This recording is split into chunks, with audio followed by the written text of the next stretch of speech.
What's going on, 80K Sports Performance families? Ryan here with this week's Coach's Corner. And this week I wanted to talk about the idea of athletes being overskilled and underdeveloped. And unfortunately, this is something that we're seeing more and more as the years go on.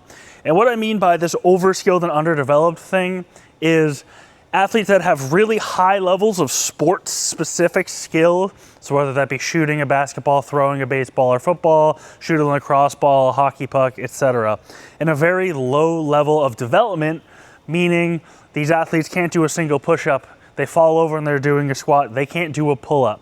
So a lot of athletes that we're seeing right now have really high levels of sports skill, but on the development side of their strength, of their speed, of their agility, they're really lacking.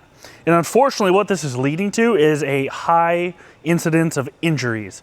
So you have athletes that are going out weekend after weekend throwing 50, 60, 70 pitches in a baseball game, but they can't do a push-up. And then we wonder why their elbow hurts, why their shoulder hurts.